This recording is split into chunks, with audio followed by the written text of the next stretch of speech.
Pengakuan iman Gereja Baptis Indonesia mencatat, baptisan Roh Kudus adalah karunia Tuhan untuk semua orang yang telah disucikan hatinya. Tanda awal baptisan Roh Kudus adalah berkata-kata dengan bahasa roh, sebagaimana diilhamkan oleh Roh Kudus. Shalom Bapak Ibu yang terkasih, para hamba Tuhan Gereja Baptis Indonesia, dimanapun Anda berada. Kali ini kita akan bertemu lagi dan kita akan bahas mengenai satu hal. Apakah tanda awal seseorang dibaptis Roh Kudus adalah berbahasa roh atau mengalami baptisan Roh Kudus harus berbahasa roh? Kita akan bahas segera dalam suasana yang santai agar kita dapat semakin terbentuk sebagai hamba Tuhan yang berkenan dan dipakai Tuhan untuk menuntaskan amanat agung dalam obrolan teologi, ngeteh ngobrol teologi.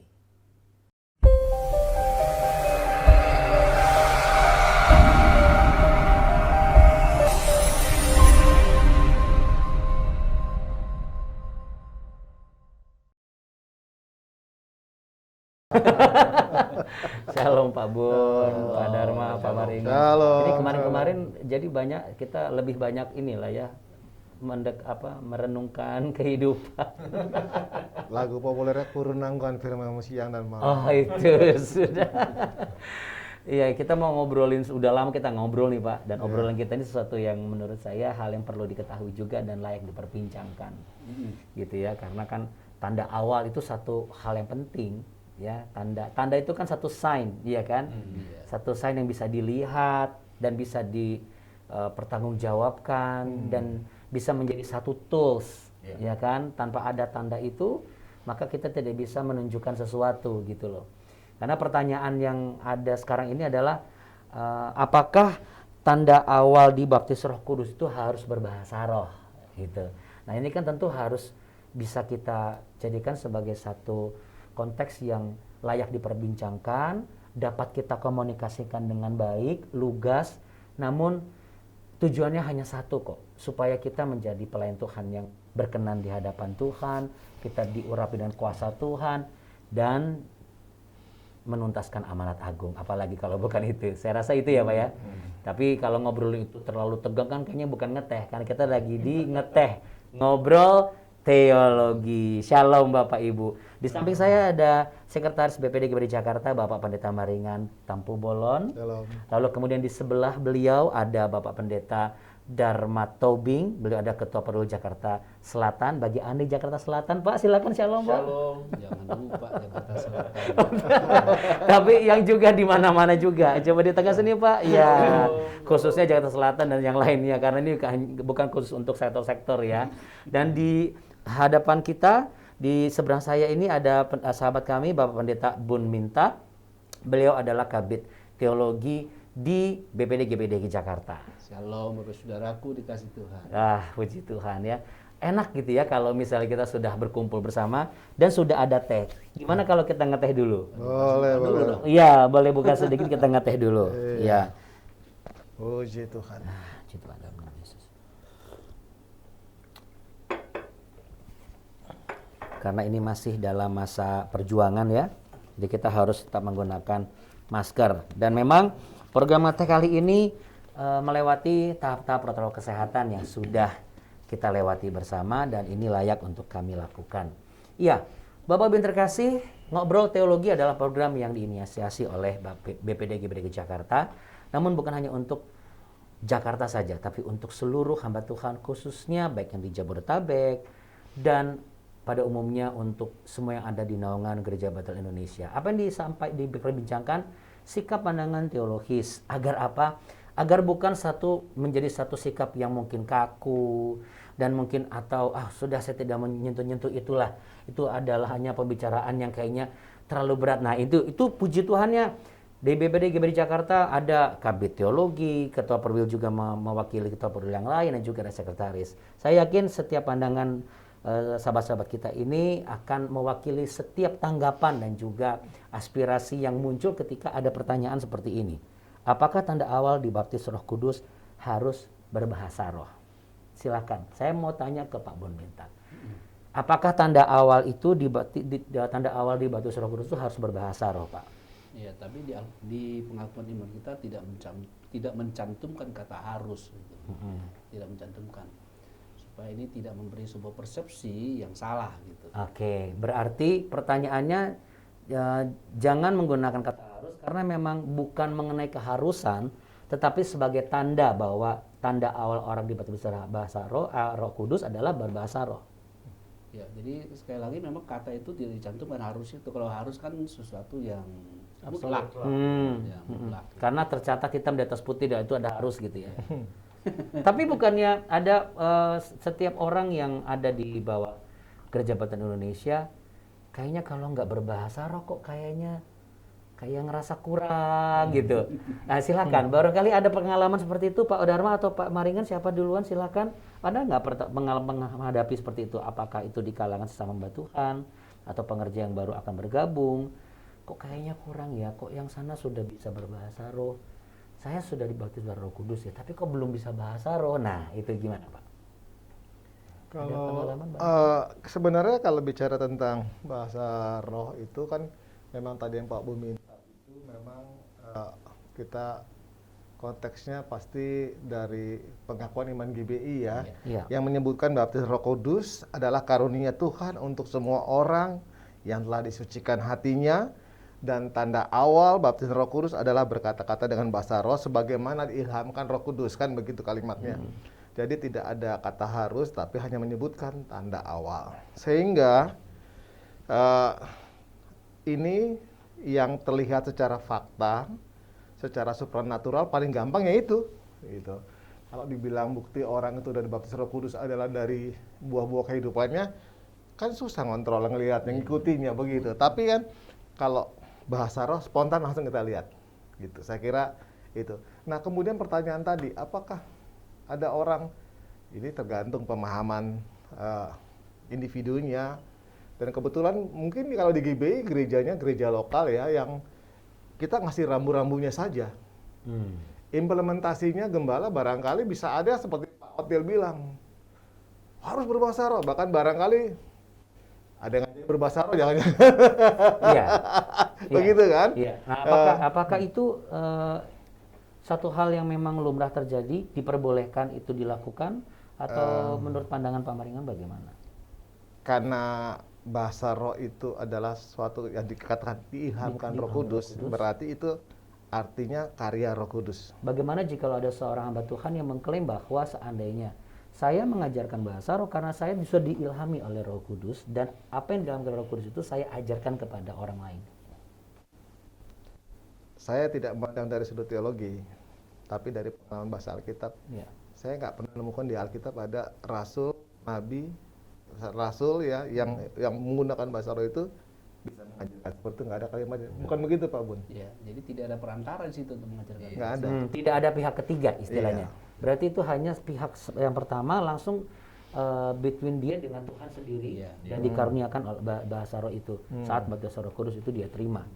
Berarti apakah mungkin ketika seseorang saat menerima baptisan Roh Kudus, lalu dia belum berkata-kata dalam bahasa roh, sudah terbaptis secara Roh Kudus, atau sikap hatinya sudah terbaptis oleh karunia Roh Kudus namun belum berkata-kata? Karena kan ketika orang bertobat kan sikap hati itu berubah. Ya. Ketika perubahan sikap hati seseorang namun kata-katanya belum keluar di mulutnya, nah apakah orang itu sudah bisa dikatakan sudah menerima baptisan Roh Kudus namun belum dikaruniai bahasa roh? Atau tetap berfokus kepada engkau akan dikatakan sudah menerima baptisan Roh Kudus jikalau mulutmu berkata-kata dalam bahasa roh? Kalau kita melihat kepada Alkitab, kan kita kan berbicara harus punya dasar Alkitab. Kita tidak boleh berasumsi dengan pengalaman kita atau pendapat nalar kita sendiri, tapi kita harus mengacu kepada Alkitab.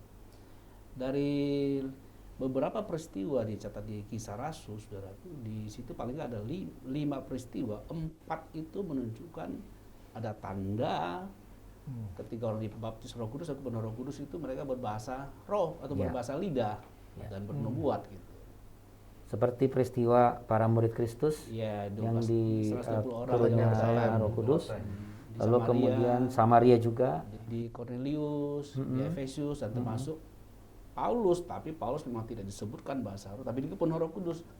Tapi kalau kita lihat kepada surat ditulis dalam 1 Korintus pasal 14 di ayat 18 kalau nggak salah, jelas mengatakan dia berbahasa roh lebih daripada yang lain. Ya. Jadi memang kalau kita ingin mengidentik sesuatu, mesti kita harus melihat kepada tanda sesuatu. Nah, bukti kita mengacunya adalah Alkitab. Nah, tapi kalau seandainya Pak, case itu terjadi di lapangan, bagaimana sikap kita sebagai seorang hamba Tuhan untuk bisa mengedukasi mereka tanpa menunjukkan seakan-akan bahwa oh kamu berarti belum bisa menerima baptisan Roh Kudus kalau belum bisa berbahasa roh? Kalau menurut saya seperti ini, Pak. Jadi memang apa yang disampaikan oleh Pak Andi tadi, kemungkinan besar bisa terjadi di dalam gereja. Ada orang-orang yang sudah memang mengalami baptisan roh, tapi tidak disertai dengan manifestasi berbahasa roh. Karena kalau di dalam Alkitab sendiri kan dikatakan bahwa berbicara baptisan roh itu karya Roh Kudus mempersatukan kita dengan Kristus. Betul. Nah, dan kalau saya merujuk kepada 1 Korintus 12 ayat 28, dikatakan dan Allah telah menetapkan beberapa orang dalam jemaat. Jadi di garis bawahi menetapkan beberapa orang dalam jemaat. Beberapa, tidak semua orang dalam jemaat. Lalu bla bla bla di bawahnya untuk berkata-kata dalam bahasa roh. Jadi dari pengertian di dalam 1 Korintus 12 ayat 28 ini secara status bahasa roh itu adalah karunia. Karena tidak semua orang mendapatkan itu. Jadi yang hanya terjadi pada beberapa orang saja dalam sebuah bilangan jemaat. Ya, itu kedaulatan Tuhan. Tuhan untuk menentukan, memberikan itu. Siapa gitu untuk dia bisa berbahasa roh, dia karunia bernubuat, membedakan roh dan sebagainya. Jadi untuk mengedukasi jemaat mungkin kita berangkat dari hal ini untuk menyampaikan bahwa ketidakmampuan kita berbahasa roh bukan sebagai bukti kita belum mengalami baptisan roh, karena bahasa roh itu sejatinya di dalam Alkitab adalah sebuah karunia di mana Tuhan memberikan itu seturut dengan kehendaknya kepada siapa dia mau berikan. Oke. Mewakili mungkin barangkali yang terjadi dalam benak setiap hamba Tuhan, karena setiap waktu dimensi berubah, kemudian pola pikir berubah, sejalan dengan arus informasi juga begitu luas dan lebar, Pak. Iya kan? Sebagai hamba Tuhan tentu barangkali ada beberapa hamba Tuhan yang juga membuka informasi dan mereka mencari segala sesuatu dan akhirnya mendapatkan satu diskusi barangkali. Dan ketika seorang hamba Tuhan barangkali misalnya mengatakan begini, ketika misalnya saya dibaptis Roh Kudus tetapi tidak berbahasa roh, namun saya mampu melahirkan buah-buah roh dalam kehidupan pelayanan saya sebagai hamba Tuhan. Apakah itu juga bisa dikatakan sebagai tanda awal namun bukan terkata-kata, karena bukan yang tersirat tapi yang tersurat, katakanlah seperti itu. Seperti bahasa kan ada lisan, ada tulisan. Nah bahasa roh kan itu sesuatu yang diperkatakan misalnya. Tapi saya belum dikasih nih, karena saya pengennya adalah karunia yang diberikan oleh Roh Kudus dan benar-benar itu langsung daripada Tuhan, bukan karena efek dari perkumpulan secara komunal hamba-hamba Tuhan, katakanlah seperti itu. Lalu dia mencari sampai dia menemukan itu, sejalan dengan itu namun dia melakukan dan membuktikan memiliki buah-buah roh dalam kehidupannya. Kira-kira apakah sikap seperti ini sejalan dengan pandangan teologis Gereja Baptis Indonesia nggak Pak? Menanggapi yang tadi yang Pak Dharma katakan di 1 Korintus pasal 12 itu, kalau pandangan GBI itu kan jelas ya. Jadi kita membedakan antara karunia bahasa roh atau tepatnya bahasa lidah untuk sebagai nubuatan dan untuk penyembahan. Jadi kalau yang tadi 12 itu lebih sifat kepada nubuatan. Gitu. Yang sifatnya maka khusus. Tidak semua orang dalam konteks itu berbahasa roh. Gitu. Karena itu ada fungsi ketika orang berbahasa roh dan orang yang lain mendapat karunia itu menafsirkan, maka dia berfungsi sebagai nubuat. Gitu. Nah di konteks itu. Tapi kalau gereja kita kenapa lebih menekankan tanda awal seperti dikatakan di dalam sikap teologis kita di poin ketiga ya. Mengatakan GBI percaya bahwa bahasa roh adalah tanda awal baptisan Roh Kudus. Ini tidak berarti bahwa bahasa roh adalah satu-satunya tanda baptisan Roh Kudus, sehingga orang yang tidak berbahasa roh dianggap belum dibaptis dengan Roh Kudus. Satu. Kedua, yang berikutnya, GBI juga tidak mengatakan bahwa bahasa roh adalah salah satu tanda baptisan Roh Kudus, sehingga berbahasa roh atau tidak tak terlalu masalah karena itu hanyalah salah satu tanda saja. GBI mengakui bahwa bahasa roh sebagai tanda awal, artinya walaupun bukan satu-satunya tanda, namun ini penting sehingga orang percaya didorong untuk meminta kepada Tuhan. Jadi semangat, kalau saya perhatikan dari pandangan saya, dari sikap teologis GBI gereja kita adalah dengan menekankan ini supaya umat Tuhan itu terpacu untuk mendapatkan karunia ini. Karena karunia ini berfungsi untuk membangun diri. Membangun diri sendiri. Di antara semua karunia roh yang lain adalah bersifat keluar melayani orang lain. Satu-satunya karunia roh yang bersifat membangun diri adalah karunia berbahasa lidah. Gitu. Ini penting sekali. Siapa di antara kita Ini tidak penting membangun sekali. diri? Betul. Semua mau. Betul. Betul, Gitu. saya setuju. Jadi saya izin untuk mengulangi kalimat Pak Bon minta tadi, menyambung dari yang Pak Dharma sampaikan dan juga dari Pak Maringan sampaikan bahwa at the end of the lines, bahasa roh itu sebenarnya untuk membangun diri sendiri sebagai seorang hamba Tuhan ya Pak. Betul. Dan karena itu memang sebagai Jadi bukan term and condition bukan ya.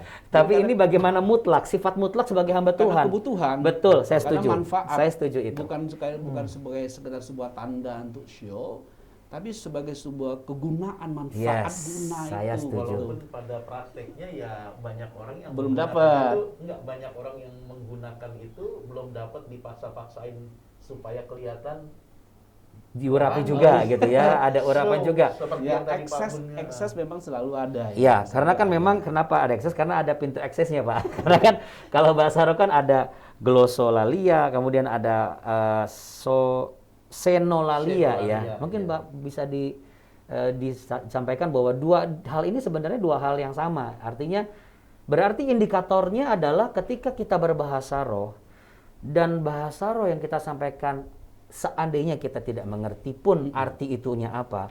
Tetapi ketika kita masukkan dalam terms worship, lalu kemudian aspek pelayanan, dan itu membangun semangat kita terbarukan barangkali pemaringan. Saya tertarik untuk langsung ke contoh kesaksian saja deh. Tolong ceritakan dari Pak Maringan dulu. Bukti otentik dan aktual, faktual, betapa bahasa roh itu membantu Pak Maringan dalam keseharian Pak Maringan. Ada case apa? Contohnya. Ya, jelas ya. Kalau baptisan Roh Kudus memang tanda awalnya udah disebutkan Pak, itu salah satu bisa kelihatan, bukan absolut ya. Betul. Supaya memang termotivasi. Bahkan saya secara pribadi sendiri pengalaman baptisan Roh Kudus saya itu adalah ketika gereja Pentakosta suka punya tradisi menjelang hari Pentakosta 10 doa 10 malam. Wah, itu rutin. Pak Maringan ngomong gini saya sudah merinding ini, merinding sejahtera banget itu. Jadi waktu saya doa 10 malam masih remaja lah. Kita berdoa merindukan dibaptis Roh Kudus. Karena dari awal dalam doa 10 malam itu penekanannya adalah meminta supaya kita dibaptis Roh Kudus seperti pengalaman seperti 20 rasul pada hari Pentakosta. Kita juga nggak salah kan minta, boleh kan? Betul. Dan dalam ibadah 10 malam itu saya kira itulah penekanannya. Sehingga juga saya datang minta seperti itu, punya kerinduan. Dan saya masih ingat, saya nggak tahu siapa yang tepangin tangan saya karena kan berdoanya meram. Iya. Dan pada saat itu ya saya berbahasa roh itu pasti karena saya bisa mendengar apa yang saya ucapkan tapi saya nggak tahu apa yang saya katakan dan saya tidak bisa menahan mulut saya. Itu kan. Tapi ini kan nggak bisa saya metodikan kepada jemaat yang saya ajarkan, tapi itu pengalaman saya tahu bahwa itulah yang saya alami pertama kali, benar tanda awal itu bahasa roh. Apa yang terjadi? Ya tentu karena kita mengalami lawatan Roh Kudus secara pribadi, kita mengalami suatu yang jelas supranatural kita alami. Kehadirannya dalam hidup kita itu pasti berdampak besar. Contohnya apa Pak? Mau izin satu atau Misalkan dua saja? begini, anak seusia saya pada saat itu masih remaja, 16 tahun, ya, di lingkungan saya tinggal di Tanjung Priuk, teman saya udah free sex, suka pada diskotik, mabuk-mabuk, malam minggu banyak. saya dalam usia muda saya di lingkungan yang seperti itu, Roh Kudus menjaga saya untuk hidup benar. Nah, ini menarik. Jadi sebegitu besar penjagaan dan Iya. the power of Holy Spirit Iya. itu memayungi dan menaungi seseorang yang memang sudah Iya. dikuasai oleh Roh Kudus itu ya. Iya. Saya bisa menolak untuk bergaul dengan mereka bukan karena saya sombong. Karena saya tahu kalau saya bergaul dengan mereka tidak baik buat roh saya. Jadi saya kalau tidak merokok bukan karena orang tua saya nggak pernah bilang awas kalau ngerokok. Nanti saya nggak pernah. Saya nggak tertarik kayak mereka jadi pemabuk minum keras. Saya nggak pernah mau coba bukan karena saya tahu itu nggak baik. Tapi itu saya yakin bahwa itu adalah karena karya Roh Kudus. Dan Pak Maringan aktif berbahasa roh. Saya punya waktu khusus ketika pengalaman itu mengalami seperti itu, saya menjadi orang yang suka rindu berdoa terus. Karena ketika waktu kita masuk berdoa mengalami seperti itu, rasanya kita nggak pernah mau berhenti. Kayaknya mau berkata-kata. Wah, kayaknya terus nggak mau. rasanya Ada di benar-benar. dalam hadirat itu kayaknya kita udah ninggalkan dunia ini segala kali. Kita ada yang berundang dan itu. Tapi setelah itu kita menyegarkan dan saya yang bahasa tapi itu menguatkan. Saya tarik tadi, menyegarkan. Iya. Berarti sebegitu besar efeknya bahkan untuk psikis dan fisik kita ketika kita berbahasa roh yang bukan hanya dipakai term on condition ibadah di GBI adalah berbahasa roh. Bukan, dalam kehidupan pribadi pun itu bisa menyegarkan dan membangkitkan sesuatu. Membangkitkan karena Alkitab mengatakan bahasa roh itu membangun diri kita. Tadi Pak Bun bilang ada banyak karunia, tetapi hanya satu karunia yang untuk membangun diri kita sendiri yaitu bahasa roh. Oke, Pak Maringan sampai di sini dulu. Saya ke Pak Dharma. Pak Dharma, pengalaman pribadi Pak Dharma. Apakah juga serupa dengan Pak Maringan? Pernah capek tiba-tiba nggak capek lagi atau bagaimana, silakan Pak? Singkat saja. Kalau saya mungkin sedikit lebih berbeda, tapi secara ada kemiripan lah dengan yang Pak Maringan sampaikan bahwa mungkin kalau Pak Maringan pakai kata menyegarkan, saya pakai istilah menguatkan. Jadi di awal-awal saya meresponi panggilan Tuhan untuk melayani, ya, saya kan background sebelumnya memang dari Marketplace. sempat kerja sekuler, lalu mengalami panggilan Tuhan masuk sekolah teologi dan melayani. Dan awal-awal pelayanan saya diperhadapkan dengan okultisme. Jadi saya lebih banyak diperhadapkan dengan orang-orang yang kesurupan, orang-orang yang kesurupan, orang yang terlibat kuasa gelap gereja setan dan sebagainya, dan saya diminta untuk melayani pelepasan. Nah, satu kali ya pernah melayani pelepasan seperti itu, ada kegentaran karena kita tahu yang kita hadapi kan bukan manusianya, ya, tapi roh di baliknya. Disitulah memang waktu saya melayani, saya semakin dikuatkan, ya, kegentaran itu semakin berkurang waktu saya berbahasa roh secara pelan-pelan. Jadi ada 3 orang atau ada teman saya 4 orang gitu, kita melayani pernah dari jam 8 pagi selesai jam 8 malam selesai jam 3 pagi. Nah, itu saya gunakan bahasa roh yang pernah saya dapat. Saya gunakan untuk pelayanan itu tidak secara ibadah, tapi waktu kita lagi berperang, ya, saya gunakan ada kekuatan tersendiri. Nah, kekuatan tersendiri dalam arti secara roh saya berani menghadapi, dan juga secara fisik saya kok nggak ada rasa lelahnya gitu. Ya, nggak ada, dari jam 8 malam sampai jam 3 pagi baru selesai. Nongking semua, tapi tetap segar, tetap. Iya, ini makin menarik. Saya yakin mungkin Bapak Ibu hamba Tuhan juga punya pengalaman seputar dengan bahasa roh. Dulu atau sempat mengalami seperti Pak Maringan, capek tiba-tiba nggak capek lagi dalam pelayanan, bahkan sakit. Anda boleh tulis di kolom live chat. Kita berbagi pengalaman apa yang Roh Kudus lakukan dan kerjakan dalam hidupmu secara pribadi, entah sebagai suami, sebagai istri, sebagai anak muda yang sudah menjadi hamba Tuhan. Seperti apa sih? Bagaimana dampak Roh Kudus itu membangun diri? Saya nggak sabar ke Pak Bun Mintat. Pak Bun Mintat, share dong pengalaman Pak Bun Mintat juga. Karena kalau Anda bisa bicara, karena itu membangun diri kita, berarti ada sesuatu yang terbangun dan secara mutlak itu bisa disampaikan. Betul. Ini sesuatu yang tidak kita dapatkan di luar dari karunia ini. Kita tidak hanya bahasa roh, saudara bisa menyanyi dalam roh. Ya. Ya. Kalau Paulus mengatakan, aku berdoa dengan akal budiku, aku berdoa dengan rohku juga. Ya. Kalau berdoa dengan rohku tentu akal budiku tidak bekerja, jadi bahasa lidah. Di pengalaman saya itu kalau kita menyembah atau kita berdoa, kita punya kepekaan kan beda. Ya. Mental kita beda, insight kita tuh beda gitu, beda. Jadi kalau kita memiliki ini, saudara, kita dalam penyembahan pribadi kita, dalam doa kita semakin menggunakan, semakin linknya dengan roh Tuhan makin peka. Itu nggak bisa dihindarin. Saya setuju. Betul. Kalau pengalaman saya dulu ketika saya kan background bukan karismatik. Saya besar di gereja Injili Mandarin. Saya dibaptis di sana.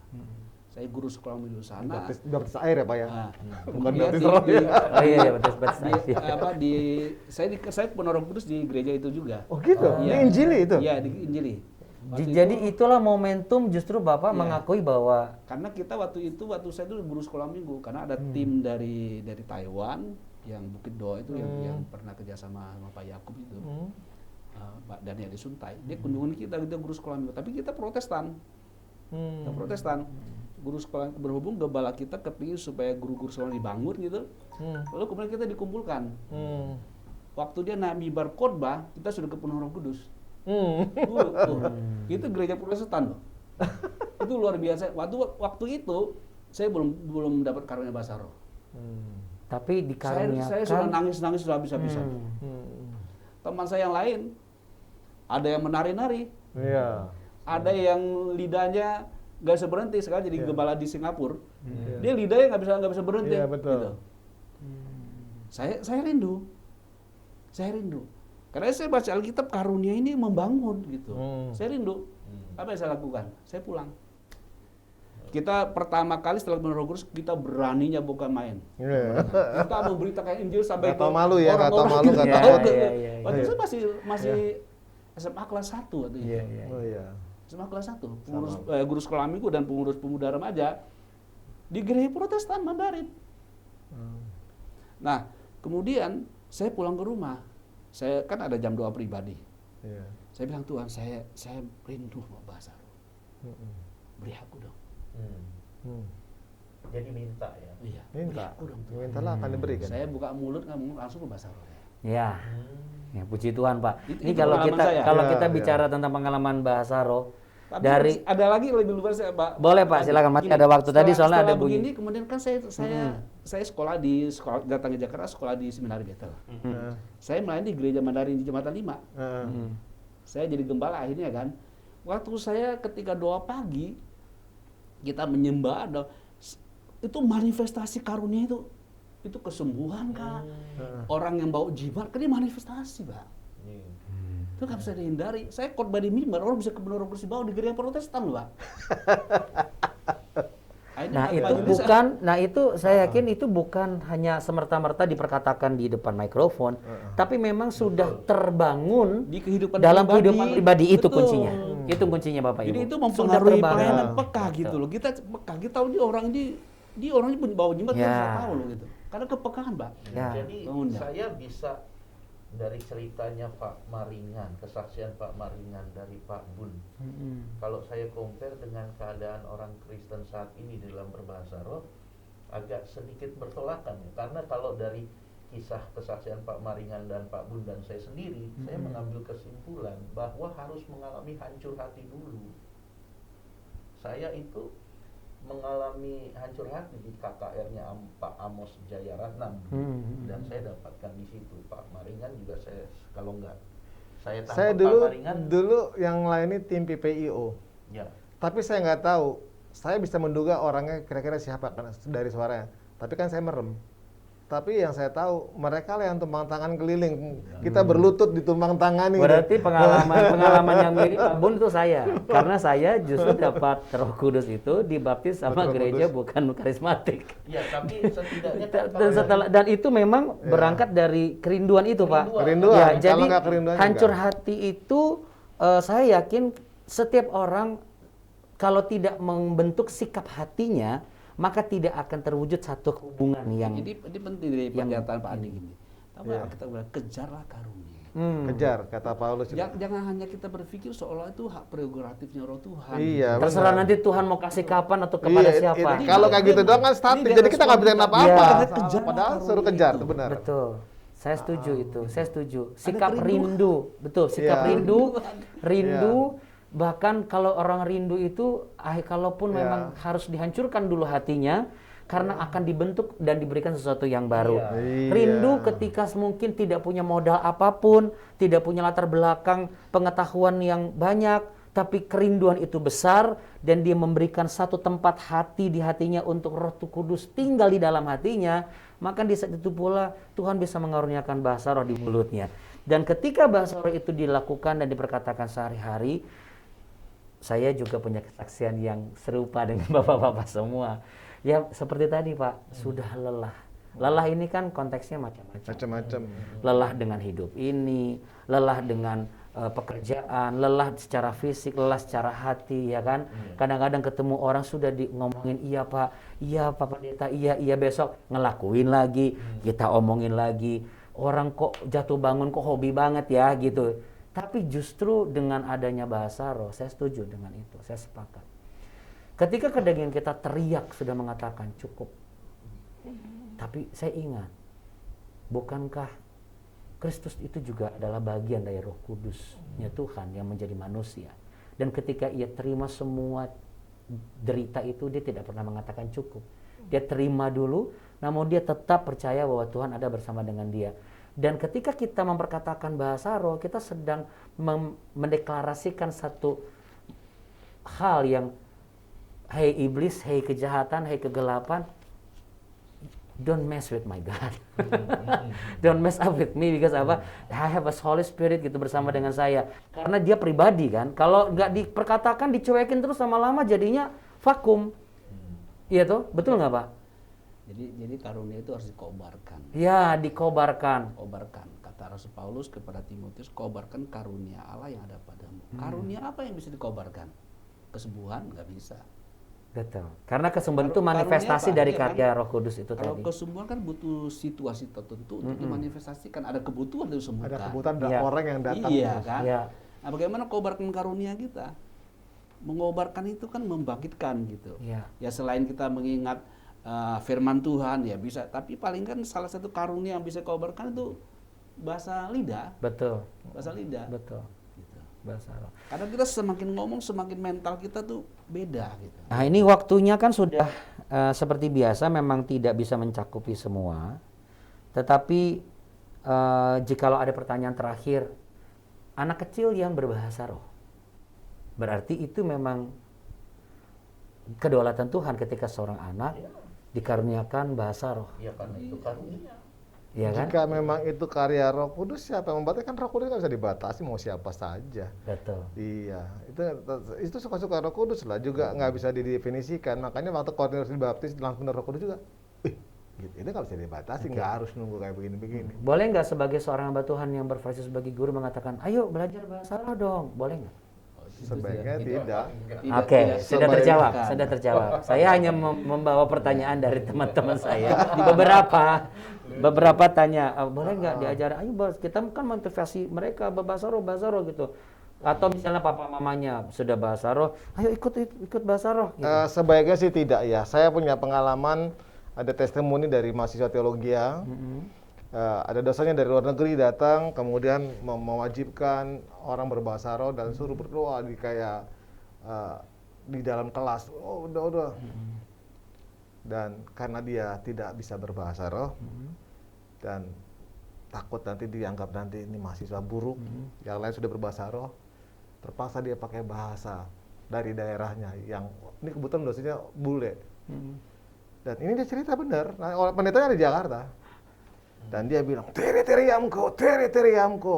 Dan dosennya bilang, haleluya, puji Tuhan, sudah penuh Roh Kudus. Padahal kan dia lagi pakai bahasa Papua. Teriam.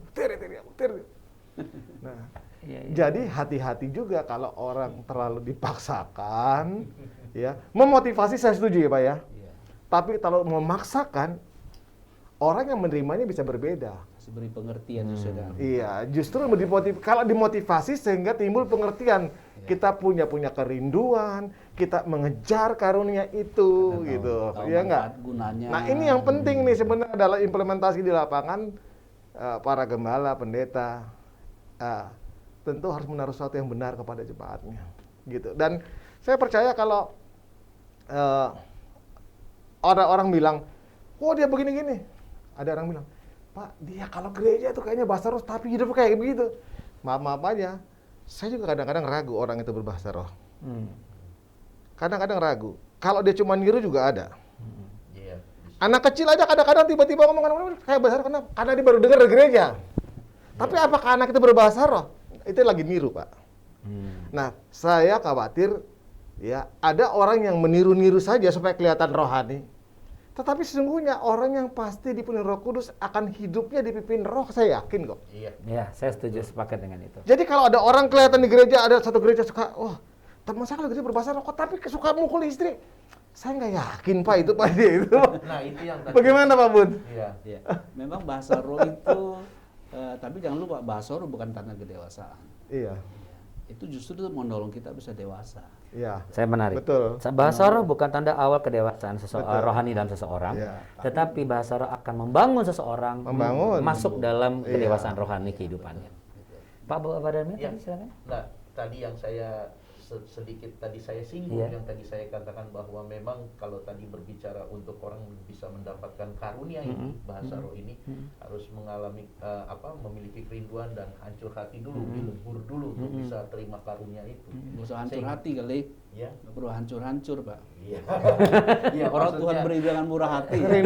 Kerinduan aja lah. Iya, iya, Ya kerinduan. setidaknya kalau nggak hancur hati sombong. Sombong nanti ya. Oke, Jadi kalau dibilang begini, jadi ada di Habis mati. bukan kalau nanti dibilang begini ada definisi baru wajib gitu kalau nggak gitu nggak bisa. Padahal kalau ada orang yang hancur hati kalau Tuhan dia Iya. sudah punya kerinduan ini Tapi itu hancur yang hati menarik. ini konotasi. Jadi kalau pengalaman Pak Dharma harus hancur hati. Yang itu di- pengalaman Kalau dia. pengalamannya Pak Maringan itu kerinduan yang dibawa sampai 10 malam berdoa pun Iya, karena dilakonin kita dimotivasi, didorong ngejar roh itu. Ngejar itu dan kalau Pak Bun minta justru Saya minta aja. cuma minta aja langsung dep dikasih Nah, gitu itu ya. kan berbeda, nggak pakai hancur hati ya Pak ya? Iya. Nggak pakai hancur hati. Istilah hancur hati itu kan maksudnya biar nggak sombong. Keseriusan. Dapat bahasa roh. Keseriusannya nanti ya. Iya, iya. Pengalaman saya ada orang waktu duduk dia pesen bakwan gitu ya. Bakwan kayak bakso gitu. Sebelum makan bakwan berbahasa roh. Untuk apa? Mau nunjukin dia rohani. Nah, itu orang yang Pak Maringan bilang belum tentu ini bahasa roh betulan. Betul. Karena banyak orang yang bisa itu. Nah, ini maksud yang tadi saya singgung berbalik ya. Iya. Ada orang yang tadi Pak Maringan, ada orang yang harus mengalami secara rohani, dia dibentuk dulu baru bisa mendapatkan itu. Ada orang yang tiba-tiba baru kita tahu bagaimana kelakuannya, atau baru datang 2 ibadah berapa kali tiba-tiba langsung bisa berbahasa roh, tapi memang mirip dengan yang umum digunakan. Nah, ini menurut saya sama seperti yang Pak Maringan katakan, kita harus lihat juga. Ini jangan-jangan Iya. hanya terekam lalu Iya. dia ulang, dia ucapkan. Saya punya pengalaman saat dulu beberapa tahun lalu. Boleh, ketika Pak. Saya di gereja di Duta Merlin, saya kepala wilayah. Di doa puasa itu ada satu nona, saya kenal dia. Saya sharing tentang kepenuhan Roh Kudus dan bahasa roh. Dia rindu bahasa roh dengan Roh Kudus. Dia belum kepenuhan Roh Kudus. Dia datang ke saya setelah selesai ibadah di kantor gitu. Dia bilang, Pak boleh nggak doain saya supaya saya kepenuhan Roh Kudus dan berbahasa roh. Saya bilang, kamu percaya? Kalau kita berdoa Tuhan akan kasih kamu. Saya percaya Pak. Ketika saya doa dia, saya taruh tangan dia langsung bahasa roh. Ini orang yang belum pernah bahasa roh. Gitu. Jadi impartasi itu seperti scanning ya jatuhnya ya. ketika hati terbuka, tak dia langsung dapat Jadi gitu. ketika dia memang sebuah memang harus ada iman di situ. Ya. Harus ada iman, harus minta dengan iman kan. betul. Iya. Gitu. Kita nggak boleh minta tapi pegang logika. Gimana yang ngomongnya ya? Iya. Iya, iya, susah iya. nggak nyambung Iya. kan tuh. Cuman ya memang misteri lah Pak Bun. Kalau saya bilang itu misteri ya Pak. Iya, Karena iya betul. ada yang saya kenal, ya cukup dekat dengan saya kenal, ya, dan ya hidup dalam Tuhan. Udah lama dia minta, sampai hari ini belum dapat. Iya. Udah lama dia mau, wah, kok saya nggak pernah nggak bisa, udah sampai nangis. Dia udah dengar sebenarnya Pak. Tuhan udah bilang cukuplah kasih karunia aku Nah. bagimu. Makanya bagi saya bilang, kalau sebenarnya kayaknya misteri Pak. Kita Iya. nggak bisa dimetodekan kayaknya. Tapi sih Tapi saya memang saya setuju tidak bisa dimetodekan, Iya. tapi dan saya setuju juga itu bisa dipakai sebagai hal yang membangun. Iya. Saya yakin temannya Pak Dharma ketika beliau barangkali tetap termotivasi dan tetap optimis, berarti sudah ada karya Roh Kudus yang membangun diri dia kan, membangun pelayanannya dan kehidupannya. Nah, pintu akan terbuka karena kalau kita bicara mengenai belum dapat atau belum apa, mungkin juga barangkali sudah diberikan barangkali, tapi mungkin kita masih memilih kayaknya bukan ini deh gitu. Sampai saya lihat Mungkin nggak ya? DP lo kecil kali. jadi sebenarnya juga begini, yang perlu kita bicarakan juga tentang baptisan Roh Kudus dan orang berbahasa roh ini, kalau menurut saya sih itu bukan yang fenomenal yang harus dilihat secara gini, tapi kalau menurut saya yang paling penting lagi Itu hubungan pribadi. bagi kita semua adalah ketika orang mengalami itu pasti ada perubahan hidup, ada Betul. gaya hidup kerajaan, seru yang beda. Betul. Nah, karena saya merasakan begini. Seseorang yang pernah mengalami seperti itu dan terus dia melakukan itu kalau saya membahasakannya sih ya, dengan kondisi yang sekarang yang paling tepat kalau menurut saya itu kayak kendaraan listrik. Ya. Jadi kalau dia datang berdoa menyembah dalam roh dan kebenaran, Iya.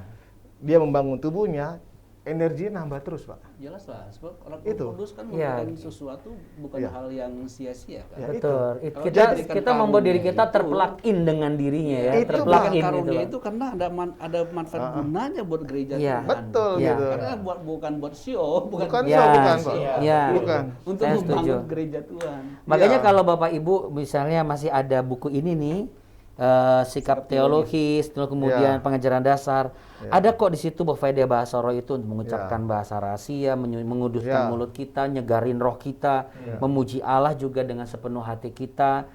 Ketika kita lemah, kita ditolong. Sekarang siapa sih yang kuat menghadapi hidup ini? Gak Ya, ada yang kuat. betul. Tapi dengan berbahasa roh, itu yang menguatkan kita. Kira-kira seperti itu. Betul. Jikalau Bapak Ibu memiliki pertanyaan yang lebih spesifik, silakan. Yang itu bisa membangun pelayanan kehidupan Anda, silakan. Bisa ditujukan secara khusus baik kepada Pak Bun Mintat barangkali, memiliki case yang sama dengan beliau, atau mungkin sharing dengan Pak Dharma atau menjenguk Pak Maringan. Kami persilakan. Kalau mau bicara bagaimana hancur hati sama Pak Taud. Ya, ternyata hancur hati ini menjadi tagar.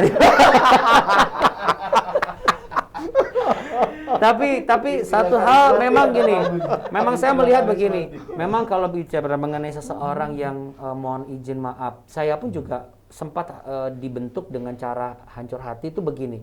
Saya dibuat bahwa mampu keluar dari hal yang biasanya saya pikir saya mampu tapi tidak bisa. Saya mengakui kedaulatan Tuhan itu dengan hati yang benar-benar lebur itu. Baru saya akui, iya ya, kalau tidak ada Tuhan, waduh, apa jadinya ini? Karena apa? Karena mungkin untuk beberapa orang begitulah cara untuk bisa membuka nurani kita dan bisa melihat bahwa ada satu pribadi pemegang otoritas tertinggi di atas kehidupan ini. Dan saya percaya Bapak Ibu, ketika Bapak Ibu mungkin rindu untuk bisa memiliki bahasa roh, saya sangat percaya kerinduan Bapak Ibu pasti akan terjawab. Barangkali sebelum kita tutup, siapa barangkali Bapak-Bapak di antara Bapak-Bapak yang sebagai hamba Tuhan mungkin mendoakan untuk setiap hamba Tuhan ataupun rekan-rekan kita yang memang mungkin mengalami hal yang sama, merindukan berbahasa roh namun belum menemukan jawabannya. Yang tergerak silakan. Mohon izin. Tadi karena udah kesaksian ada orang minta di luar puasa lalu Langsung. jadi Pak kasih Buminta izin langsung ya. aja ya. Silakan Pak Buminta. Bukan kebetulan loh ini di luar, nggak ada yang direncanakan, kita ini ngobrol-ngobrol lepas banget tadi. Iya. Seperti biasanya, silakan Pak Buminta. Kita mengatakan dengan jelas kalau kamu kurang hikmat di antara mintalah dengan iman. Betul. Dengan iman. Jangan bimbang. Kalau orang bimbang itu jangan mengharap mendapat apa-apa dari Tuhan. Ya, Iya. betul. Yakobus pasal 1 kan jelas mengatakan. Betul. Sama ketika juga rindu karunia harus Ya. percaya. Iya, silakan Pak. Oke, kita Silakan, berdoa. Yuk. Bapa di surga, kami sangat bersyukur Ya, karena Tuhan Yesus. Engkau berikan kami karunia dari Roh-Mu untuk membangun kami gereja-Mu tubuh Kristus. Oh, nama. Kami berdoa untuk kami hamba-hambamu para pelayan-pelayan Tuhan yang mungkin mereka belum mengalami manifestasi karunia Roh Kudus dalam berbahasa lidah. Oh, nama sih. Bapa, Engkau menjamah mereka, memberi pengertian sehingga mereka terbuka bagaimana bisa meminta dengan Dalam iman. nama Tuhan Yesus. Kami tahu Bapa memberikan anugerah dengan murah hati, dengan Ya, tidak membangkit-bangkit. haleluya, amin. Kami bersyukur karena memang untuk itu Engkau berikan kami karunia ini untuk membangun kami. Amin. Terima Sehingga kami kasih. boleh membangun jemaat-Mu, membangun gereja-Mu. Terima kasih Bapak, Engkau menjamah setiap kami, memberkati semua hamba-hamba-Mu dan semua orang yang menyaksikan program ini. Di dalam nama Tuhan Yesus Kristus Dalam kami nama bersyukur, Yesus. kami berdoa. Haleluya. Amin. Amin. Amin. Puji Tuhan. Dan jangan ragu juga untuk menuliskan WA Bapak Ibu di 0812 1047 3665, WA langsung ke BPD GPD Jakarta. Kami berterima kasih untuk kebersamaan kita dan tetap percaya bersama kita akan menuntaskan amanat agung. Tuhan Yesus memberkati. Haleluya, Tuhan berkati Tuhan semua. berkati. Berkati. Silakan Pak, minum lagi Pak. Ya, ya. Ya. Nah, ini tanda sudah haus Pak. Ini tanda daus beneran ini. Istilah karismatik ya.